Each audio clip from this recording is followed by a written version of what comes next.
제가 94년도에 태어났고요. 94년도에 김일성이 죽고 이후에 굉장히 많은 어려움이 북한에 닥쳤어요. 그것이 뭐 식량난으로 다가왔고, 그리고 나중에는 많은 분들이 죽음을 아사하는, 굶어서 죽는 그런 일들이 많이 생겨났고요. 저 같은 경우는 그래도 할머니의 그늘 밑에서 자라다 보니까 좀 뭐라고 해야 될까요? 그렇게 막 고난의 행군을 직접적으로 경험을 하지는 못했습니다. 어렸을 때 이렇게 굶어 본다, 그리고 굶어서 굉장히 고통스러워한다라는 것들은 제가 경험을 해보지는 못했고, 그리고 사회가, 북한 사회가 이렇게 어려운가라는 그런 질문조차 던져보지 못하고 그냥 할머니 그늘 밑에서 정말 유복하게 이렇게 살았었는데요. 하루는 저의 비가 엄청 이렇게 출출출출 내리고 있는 날이었는데요. 그날에 누군가가 우리 집 문을 두드리고 있었어요. 보통 북한 집이 이렇게 연립식으로 돼 있어가지고 그냥 바로 문이 있는 집이 있고, 저희 집 같은 경우에는 이렇게 뭐 외부로부터 좀 집을 보호하기 위해서 이렇게 울바자를 이렇게 쳐놨었는데 대문을 이렇게 밖에서 이렇게 두드리고 있더라고요. 그래서 한참 빗소리 때문에 못 듣고 있다가 밖에 나가 보니까 웬 아주머니가 이렇게 배낭을 메고 거기에 풍선깨를 2마리 이렇게 넣고 저희 집에 이렇게 오셨더라고요. 그때 저희 집에 와서 했던 이렇게 부탁했던 이야기가 좀 먹을 것을 달라라는 그런 이야기였어요. 그래서 저는 어렸을 때 풍산깨도 있는 집이 왜 먹을 걸 달라고 우리 집까지 오는가라는 그런 질문을 그때 던졌거든요. 그때가 2000년대 초반이었음에도 불구하고 그렇게 어렵게 많은 사람들이 그렇게 계속해서 살아왔고요. 저희 집도 그 어려움 가운데 그나마 또 할머니의 그 어떤 또 비즈니스로 인해서 저희 가정은 굉장히 그래도 풍족하게 그렇게 살 수 있었고, 그리고 또 할아버지의 친척분들이 또 중국에 계셨기 때문에 그분들의 많은 또 도움을 받아서 그래도 중국과 거래를 하면서 여러 가지 또 사업들 진행을 했었었는데요. 가족 같은 경우에는 그렇게 중국에 계속 왕래하다 보니까 중국이라는 사회를 알아버린 거죠, 사실.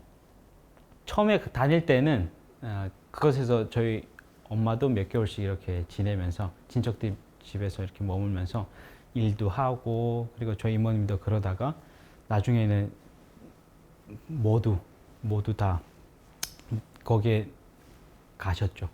그곳에서. 왜냐하면 굉장히 그래도 중국 친척분들이 또 잘 털을 닦아놓고 계셨어 가지고 할아버지 친척분들이었는데, 그래도 그곳에서 또 병원 원장이시고 또 여러 이렇게 직책에 계셨던 분들이라서 저희가 갔을 때 또 여행도 시켜주시고 하는 그런 것을 통해서 굉장히 북한에서는 경험하지 못하는 것들을 굉장히 많이 경험하고, 그러면서 자연스럽게, 왜냐하면 북한이라는 곳이 굉장히 뭐 이동의 자유도 없고, 그곳에서 뭐 여행이라는 거는 상상조차 할 수 없는 거고 하다 보니까 그곳에서 정말 친척분들의 그 정말 대접을 받으면서 많은 것을 거기서 경험을 하면서 늘 한번 딱 경험을 하면 그 맛이 있는 것 같아요. 네. 그것을 잃지 못하고 자꾸 그것을 추구하려는 것 같아요. 내가 돈을 벌 수가 있고, 그리고 내가 마음대로 이동할 수 있고, 근데 중국에서 아무리 자유로워 봤자 그냥 그 안에서 움직이는 거거든요.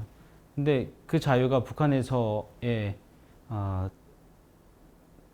느끼지 못하는 또 다른 것이었기 때문에 그것에 대한 마음은 좀 남다른 것 같아요. 그러다 보니 저희 그 이모님, 삼촌들 그리고 주변에 저희 친척분들은 자연스럽게 이제 한 명, 두 명 중국에 갔다가 안 나오기도 하고 그리고 또 몇 개월씩 있기도 하고 그러다가 나중에 저희 일가 친척들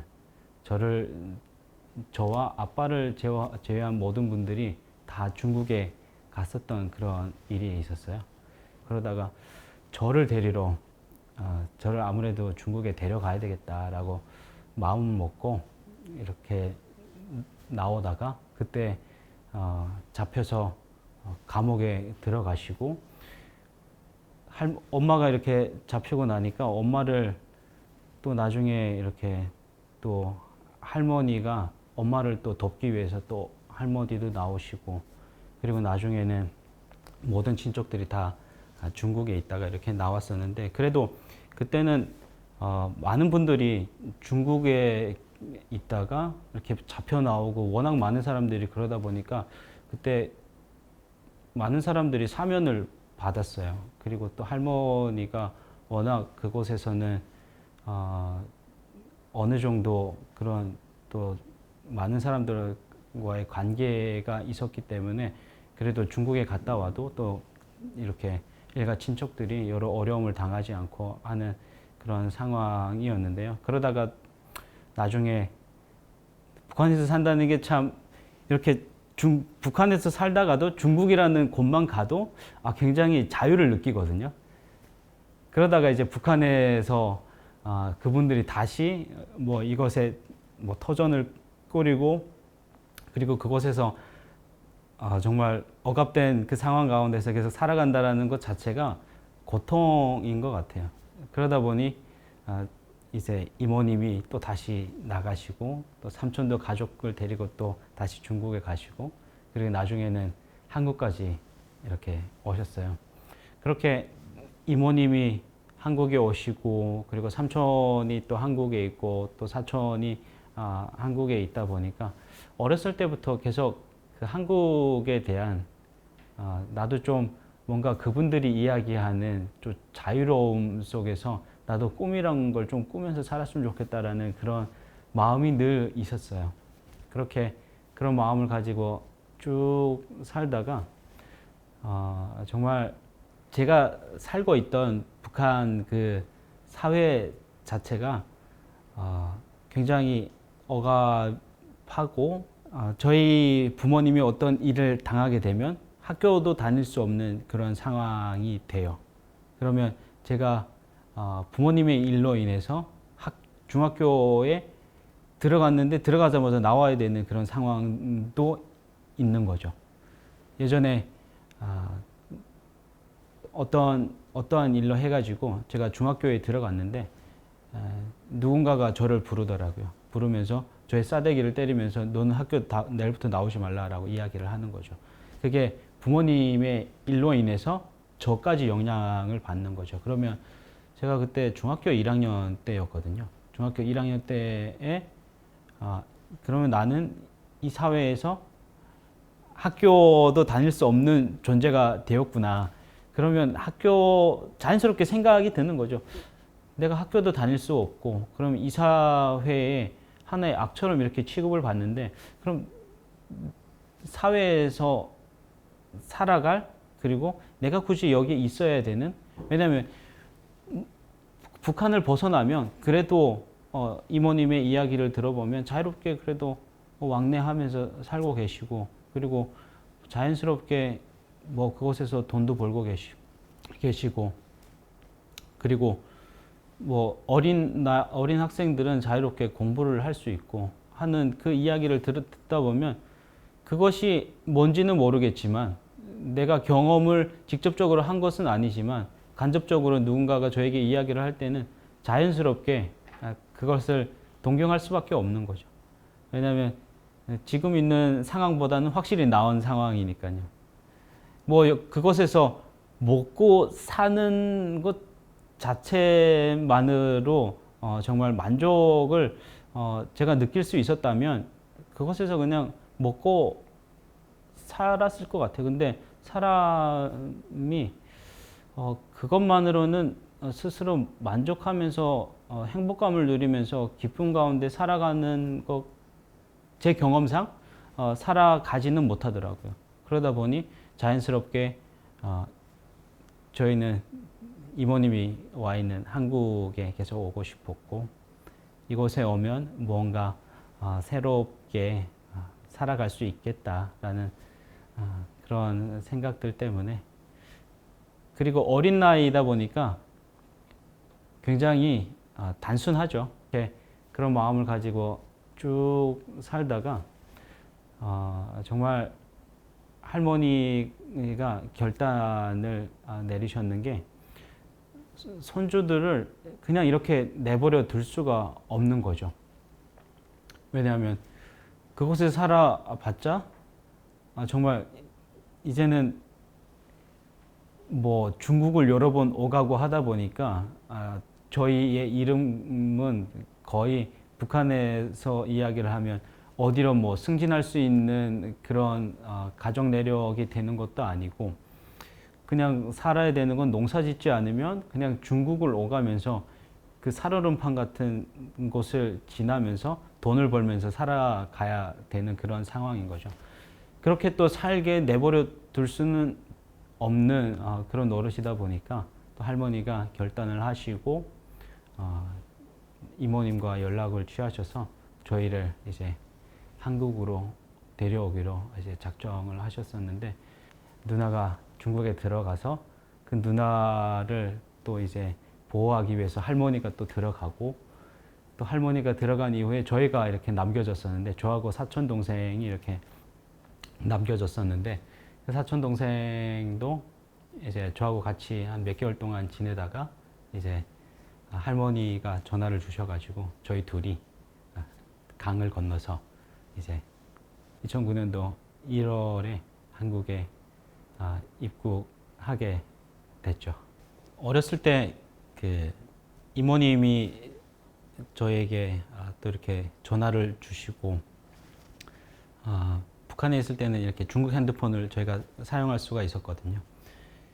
그때는 그래도 자유롭게 저희가 사용할 수가 있었어 가지고 한국에서 전화를 주면 저희가 전화를 받고, 또 한국에서 어떻게 살고 계신지 그 근황을 저희가 전해 듣고, 그리고 또 저희 삼촌이 그 한국 드라마를 막 이렇게 보내주셨어요. 저희 누나가 또 삼촌한테 부탁한 것도 있긴 했었지만 삼촌이 이렇게 보내주면서 한국 드라마를 이렇게 계속 보는데, 와, 완전히 다른 세상이잖아요. 그 세상을 이렇게 그냥 보면서 뭐 프레임 안에서 만들어진 세상이긴 하지만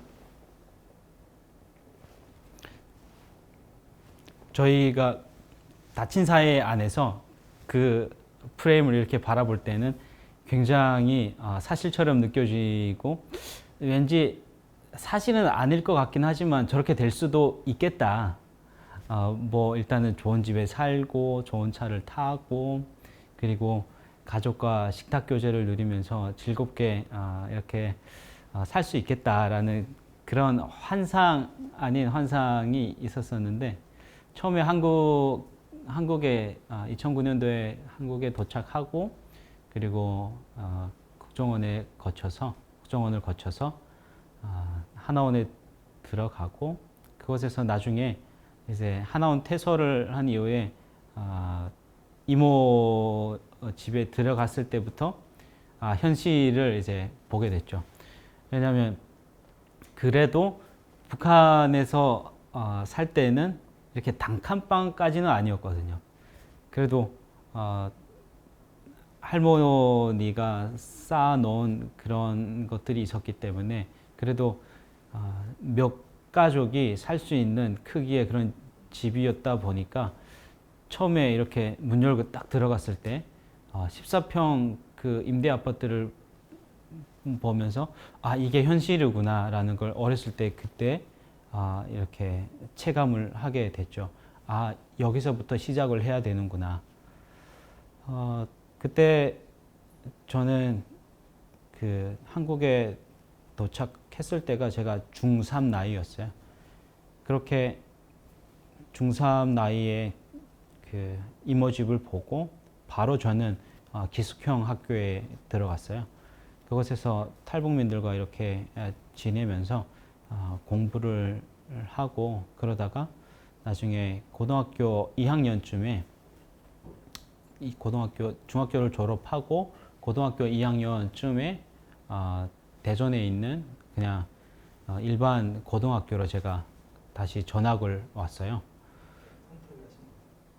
그때 여러 어려움이 있어서 제가 한마디로 사고를 친 거죠. 사고를 쳐가지고 권고 전학을 받아서 대전에 있는 고등학교로 오게 되었는데 그때가 5월쯤이었어요.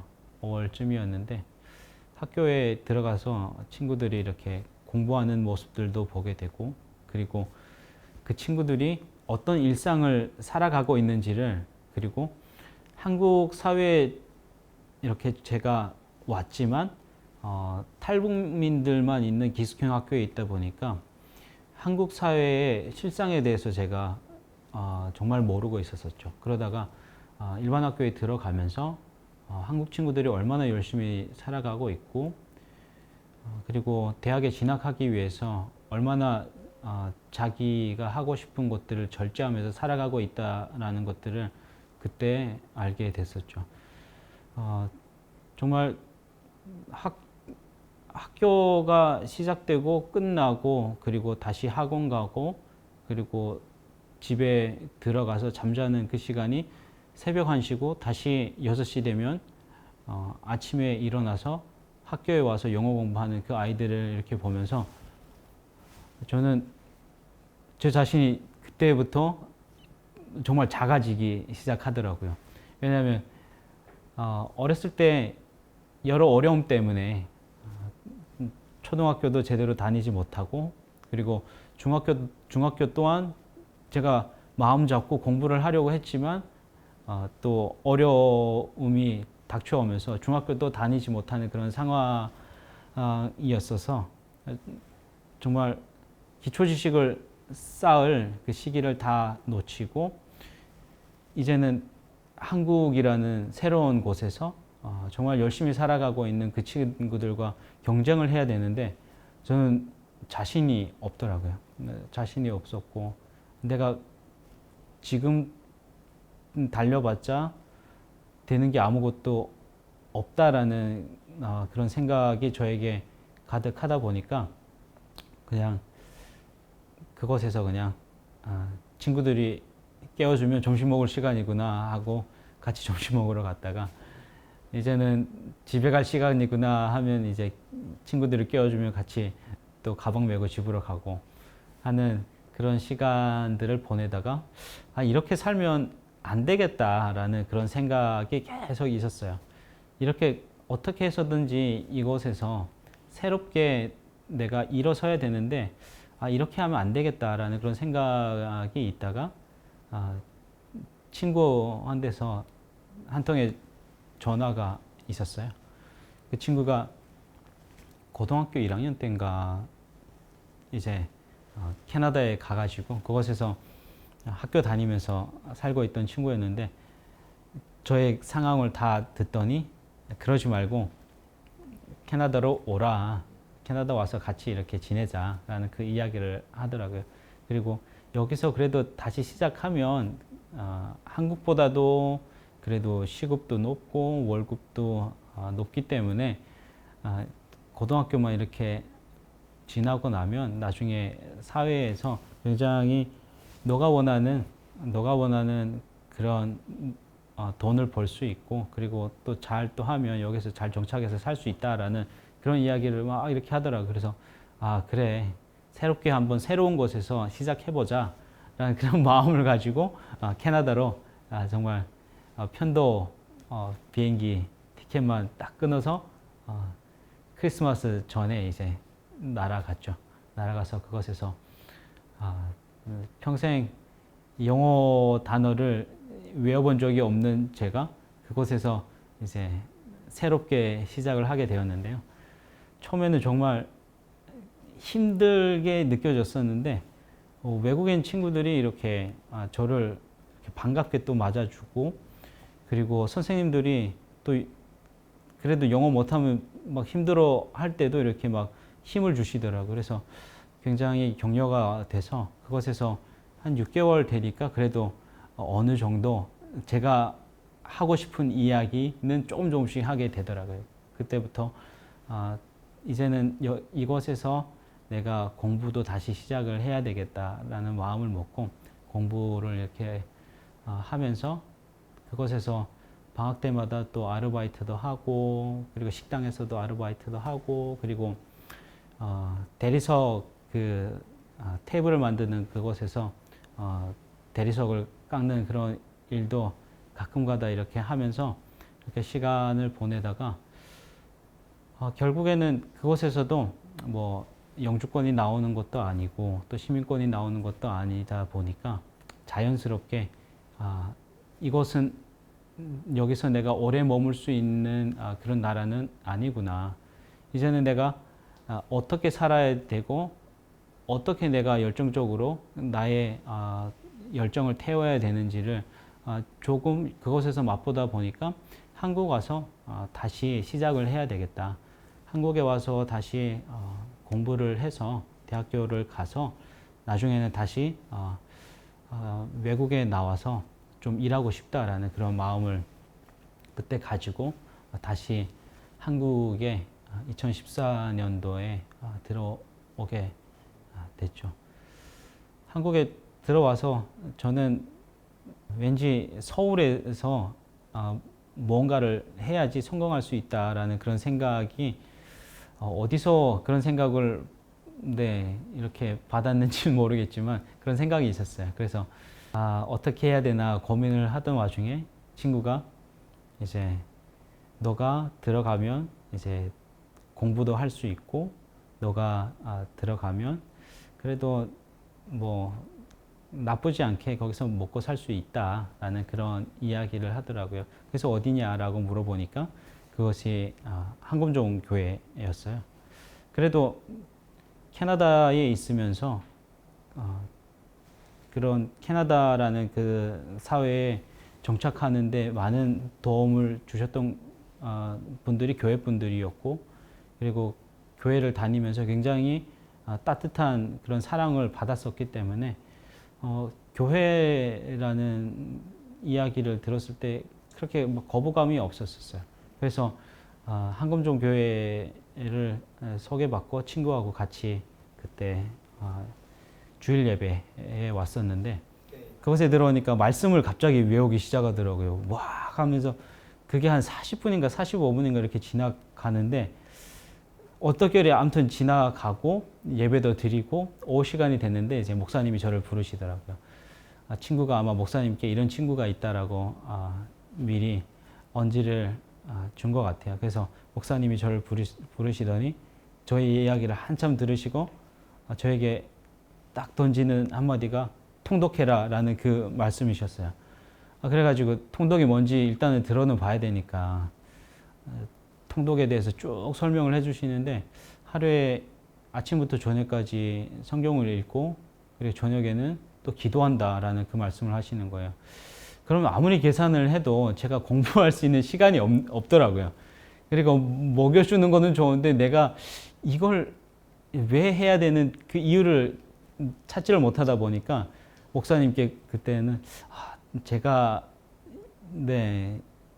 이렇게 스케줄을 소화를 못할 것 같습니다. 왜냐하면 제가 이런 계획들을 가지고 있고 검정고시도 봐야 되고 그러기 위해서는 제가 준비해야 되는 것들이 너무나도 많기 때문에 제가 이 시간 외의 시간을 잠을 못 자면서 이렇게 지낼 수는 없을 것 같습니다. 라고 말씀드리고 이제 거절을 했어요. 거절을 하고 그때 마침 또 한금종 교회에 갔는데 예전에 기숙형학교에서 알고 지내고 그리고 제가 태국에서부터 같이 알고 지내고 또 그 친구들하고 같이 이제 하나원도 이렇게 퇴소하고 했는데 그 친구가 거기에 있더라고요. 그래서 그 친구의 도움을 받아서 그 친구 오빠 집에서 제가 지내게 되는데 그 친구 오빠 집이 인천에 있었어요. 근데 마침 이게 하나님이 저를 몰아가신 거다라는 그런 생각밖에 들지는 않는 게 그때 그곳에 갔을 때 그 오빠도 교회를 다니고 계셨어요. 주한장로교회에 다니고 계셨었는데 계속 저도 할 일이 없고 뭐 공부를 하지만 하루 종일 하는 것도 아니고 하다 보니까 그 형님이 금요 예배 나가면 저도 네, 졸졸졸 따라서 네, 금요 예배 가고 그렇게 몇 주가 반복되는 그런 시간들이 있었었는데요. 그러다가 하나님께서 저를 이렇게 확 만져주시는 그러한 계기가 금요 예배 가운데 있었는데요. 그렇다고 해서 직접적으로 저에게 어떤 말씀을 주신 것은 아니고 그 십자가를 바라보는 와중에 저는 그때 느꼈던 감정을 계속 생각해 보면 뭔가가 저를 누르는 것 같은 감정을 그때 경험을 하게 되었어요. 그러면서 자연스럽게 내가 이렇게 살면 안 된다라는 그런 마음을 그때 받았고 지금까지는 내가 나를 위해서 무언가를 계속 이루기 위해서 살았는데 어차피 죽어서 죄가 되는 인생 누군가를 위해서 살다가 내 이름이라도 남기자라는 그런 생각이 그때 들더라고요. 그래서 가장 선한 일을 하는 것이 어디냐라고 했을 때 저는 교회다라는 네, 자문자답이 거기서 그냥 나오더라고요. 그래서 자연스럽게 그러면 교회에 대해서 알아야 되는데 그러면 당연히 성경에 대해서 읽어야 되잖아요. 그래서 그 자리에서 저는 최강 목사님께 연락을 드렸죠. 통독을 하고 싶다라는 그 연락을 드리니까 마침 그때가 일기생이 졸업을 하고 필리핀으로 이제 막 컨퍼런스 가면서 일기생들은 필리핀에서 이제 통독도 하고 학교 다니는 그런 것들을 계획하던 시기였어요. 그래서 저는 자연스럽게 목사님께서 필리핀 컨퍼런스부터 함께 하자라는 그 말씀을 이렇게 해주셨는데 저는 컨퍼런스라는 이야기를 듣고 외국에 나가지 그리고 동남아를 가지 그러면 여기서 즐겁게 놀다가 오면 되겠구나라는 생각을 가지고 갔는데 정작 그곳에 딱 도착했을 때는 정말 낮 시간에는 그래도 이렇게 풀어주시고 또 즐겁게 돌아다니면서 뭐 볼 거는 많지는 않지만 그래도 보고 놀고 하는 그런 자유 시간을 이렇게 주셨었는데 저녁이 되면 그때부터 집회가 시작되는 거죠. 필리핀 친구들하고 막 집회를 하고 그리고 그곳에서 말씀을 계속 전해주시고 그리고 저녁마다 앉아가지고 기도회를 계속 하는데 제 체질이 그 말씀에 안 맞아 있었는지는 모르겠지만 말씀에 단련되어 있지는 못해서 그런지 그리고 기도에 단련되어 있지 못해서 그러는지 말씀을 들으면 자고 기도를 하는 시간이 되면 자연스럽게 눈이 감기더라고요. 그런 시간을 한 3일 정도 가지다가 3일째 되는 날일까요? 그 다음 날일까요? 그 김건능 목사님께서 그날에 말씀을 전해 주셨어요. 그분의 간증을 이렇게 쭉 듣는 와중에 그냥 다른 거는 다 눈에 들어오지 않고 귀에 들어오지 않았지만 그분이 10년 동안 감옥에 계셨고 그리고 10년 동안 그분이 버리지 않는 하나님을 만나고 싶다라는 그 마음이 그때 강력하게 들더라고요. 왜냐하면 감옥에 10년 동안 있었는데 그때까지 그분을 꺼내주지 않았으면 하나님을 버릴 만도 한데 그 10년 동안 그 믿음을 지키시고 나중에는 그 하나님을 10년 이후에도 이렇게 신실하게 믿는 그 분을 보면서 이분이 만난 하나님이라면 나도 만나고 싶다라는 그 마음이 강하게 들면서 결단을 하게 됐죠. 마음속으로 저는 그러면 한국 들어가면 통독을 시작할 때 하나님께서 강력하게 만나 주시라고 내가 3일 동안 금식하면서 시작을 한다. 그래서 필리핀에서 돌아와서 3일 동안 금식하면서 창세기부터 쭉 통독을 하기 시작했죠. 그렇게 말씀을 읽어가고, 그리고 하나님께서 정말 나를 만나 주시기를 뭐 기도를 해본 적도 없고, 그리고 언제 제가 기도 제목을 가지고 누군가와 이렇게 관계를 맺어본 적이 없다 보니까 저희 그 3일 동안 기도한 거는 그냥 하나님께서 나를 만나 주시라라는 기도 제목 한 가지밖에 없었어요.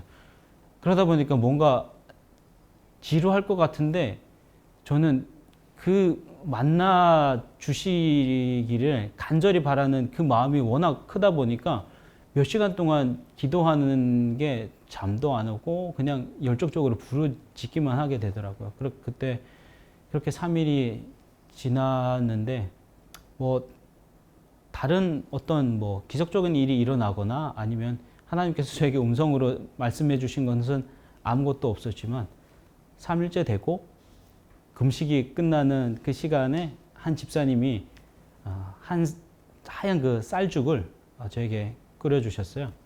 12시가 땡 하면 먹으리라 하고 시계 보면서 하얀 죽을 놓고 이렇게 앉아 있다가 시계바늘이 12시 넘어가는 순간 그 하얀 쌀죽을 한 숟가락 퍼가지고 입에다가 넣었는데 그때부터 제가 감사가 느껴지더라고요. 왜냐하면 이 흰 쌀죽이 없었다면 내가 존재할 수 없다라는 것을 깨닫게 되고, 그러면서 창세기의 말씀들이 3일 동안 읽었던 그 말씀들이 저는 확 믿어지더라고요. 그때부터 하나님이 천지를 창조하셨을 뿐만 아니라 나를 만드셨고, 그리고 그 만들어 놓으신 인간에게 하나님께서 살아갈 수 있는 은혜를 주셨구나. 이 양식으로 제가 살아갈 수 있다라는 것을 느끼는 순간 하나님의 은혜가 그때 경험되어지더라고요. 그러면서 그 하나님이 살아계시다라는 것 하나만을 붙들고 통독을 하기 시작을 했는데 힘들긴 하더라고요. 왜냐하면 그 살아계신 하나님이 분명히 계신데 성경에서 이야기를 하는 그 말씀들이 막 와닿지는 않더라고요. 이게 도대체 그래서 무슨 말을 하고 싶은 건지를 제가 깨닫지를 못하겠더라고요. 그러다가 중국에서 선교하셨던 그 선교사님 부부께서 저희 통독반에 오셔가지고 구속사에 대해서 창세기 3장 15절부터 저에게 풀어주기 시작을 하셨어요. 그때 한 1주, 2주 동안 그 말씀을 저에게 풀어주시는데 그 통독했던 그 말씀들이 다 연결되기 시작을 하더라고요. 그러면서 내 존재를 깨닫게 되고 나를 위해서 누가 오셨는지에 대해서 그때부터 성경을 통해서 보게 되면서 확실히 예수 그리스도를 말씀을 읽는 와중에 제가 만나게 되었죠. 그렇게 2014년도에 통독반에 들어가서 2014년도에 정말 그 살아계신 하나님을 만나고 가을쯤에 2014년 가을쯤에 그 구속사를 통해서 내가 어떤 분 바로 예수 그리스도를 만나다 보니까 통독을 하는 그 시간이 저는 굉장히 즐거웠어요. 그 하나님을 뜨겁게 만나면서 제 안에는 누군가에게 이 기쁨을 함께 공유하고 싶다라는 그 생각이 계속 들었어요. 그래서 친구들에게 만나면 뭐 복음을 제시하기도 하고, 그리고 인생의 결국은 이럴 거 아니냐, 뭐 20대 초반에 30대도 안 되는데 그런 이야기도 하고, 그러면서 친구들을 만나면서 계속 이야기를 하는데 제가 만나고 제가 알고 있는 거에 대해서는 뜨겁게 누군가에게 이야기를 하고 그리고 설명도 하는데 그 친구들이 던지는 질문 앞에서는 제가 멈칫 하더라고요. 그러면서 내가 이 친구들이 던지는 질문에 성경적으로 반응하기 위해서는, 성경적으로 답을 주기 위해서는 내가 좀 더 깊이 하나님에 관해서 알아야 되고 그리고 성경에 대해서 알아야 되겠구나라는 그 생각이 들면서 자연스럽게 신학을 생각을 하게 됐죠. 신학교에 들어가서 하나님에 대해서 계속해서 공부하고 하나님에 관해서 정말 여러 학자들의 이야기 앞에서 저 자신을 비춰보면서 그리고 다른 친구들이 저에게 던졌던 그 질문들 앞에서 제가 고민을 하면서 고민하고 여러 가지 지식적으로 쌓아가는 그런 시간들을 이렇게 보내있지만 사실 그 마음 가운데는 조금 뭔가 불편함이 있었어요. 왜냐하면 내가 이곳에서 그리스도인으로서 뭔가 하나님 앞에서 살아가야 되는데 내가 지금 하나님 앞에서 그리스도인으로서 살아가고 있는가라는 그런 질문을 계속 던지게 되더라고요. 지식적인 것은 더해져만 가는데 내가 하나님의 말씀에 합당하게 생활하면서 그 말씀대로 실천하고 있는가라는 그 질문을 계속 던지게 되더라고요. 그래서 나중에는 하나님께서 나에게 정말 보고 들은 것을 말하지 않을 수 없는 그 열정, 그 뜨거움을 주셨는데 그 열정을 단순히 말로만 누군가에게 전하기보다 이제는 삶으로 살아내야 되겠다라는 그 결단이 신대원 때는 들더라고요. 그래서 그러면 이제는 누군가에게 말로서만 아니라 삶 가운데 함께 살아내면서 그것을 관계 가운데 풀어내기 위해서는 내가 좀 더 어디에 초점을 맞춰야 될까라는 그런 고민을 하게 되었는데요. 그러다가 저에게 계속해서 주시는 마음이 선교에 대한 마음이었어요. 저희 교회 같은 경우에는 한 달에 한 번씩 선교사님들이 오셔가지고 선교지의 이야기도 들려주시고 그리고 본인들이 사역하시면서 하나님이 어떻게 일하시는지에 대해서 이렇게 보여주시는데 그곳에서 그분들이 사역하시는 그 상황을 이렇게 보다 보면 참 어렵고 열악한 그런 상황들이 저에게는 굉장히 제가 쏟고 싶은 그리고 하나님께서 저에게 준 그 열정을 쏟고 싶은 그 현장으로 하나님께서 계속 마음을 불어넣어 주셨어요.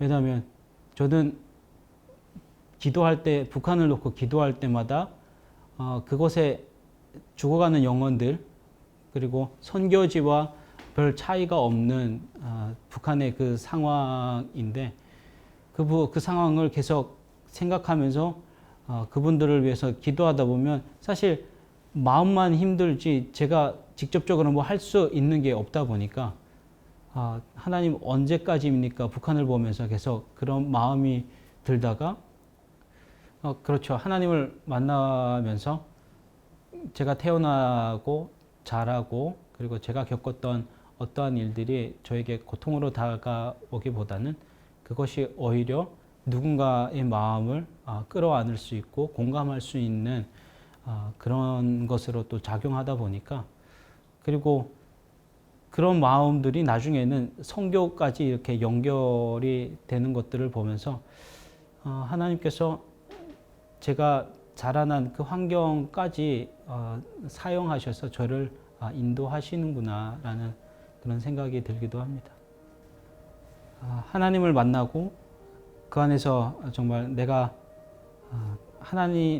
나를 만나 주신 하나님, 내가 본 하나님, 내가 들은 하나님에 대해서 전해야 되겠다라는 그 마음을 하나님께서 강하게 주시면서 친구들에게 정말 말로 이렇게 전하려고 했던 그 인생에서 이제는 하나님을 내가 말로서만 아니라 삶 가운데에서 살아내면서 전해야 되겠다라는 그런 것으로 이제 마음이 조금씩 바뀌고 행동들이 조금씩 바뀌면서 궁극적으로는 저는 그렇게 하나님께서 저에게 주신 그 말씀을 붙들고 어떤 목표를 이루는 것이 저의 삶의 비전은 아니고요.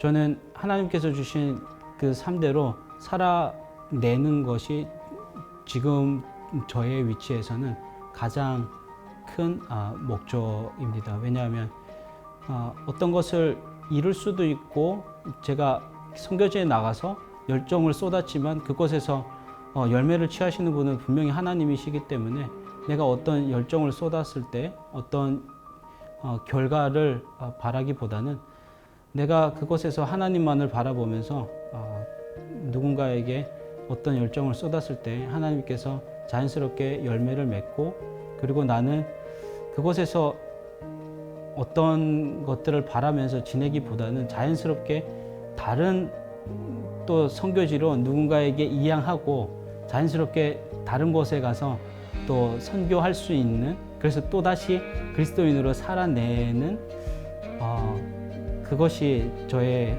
지금의 현재 위치에서의 가장 바라는 삶의 목표이고 그것이 목적인데요. 앞으로 또 하나님께서 어떤 마음을 주실지 모르겠고 그리고 앞으로 하나님께서 어떤 또 뜨거운 또 다른 새로운 삶의 비전을 주실지는 모르겠지만 그 전까지는 지금 이 마음을 또 가지고 또 선교지에 나가고 그곳에서 영혼들을 살리고 그들이 다시 누군가에게 또 복음을 전할 수 있는 그리스도인으로 세워졌을 때에는 자연스럽게 다른 곳에서 저 또한 누군가를 위해서 다시 그리스도인으로 살아내는 것 지금으로서는 그것이 저의 비전이다라고 이야기를 할 수도 있을 것 같습니다. 그리고 지금 현재로서 아내와 저는 선교지로 나갈 준비를 하고 있는데요. 그곳에 나가면 정말 새로운 환경이고 그리고 저희가 아는 것도 많지 않기 때문에 새롭게 부딪혀야 되는 환경 가운데서 저희가 또 잘 적응하고 그리고 그곳에 있는 사람들을 또 사랑해서 하나님의 그 사랑을 충분히 나눌 뿐만 아니라 그 사랑으로 함께 그곳에 있는 분들을 안을 수 있는 저와 아내가 되었으면 좋겠다라는 그런 마음이 있고요. 이를 위해서 선교지에서 또 하나님의 이름을 가리지 않고 하나님의 이름을 드러낼 수 있도록 기도해 주셨으면 좋겠습니다.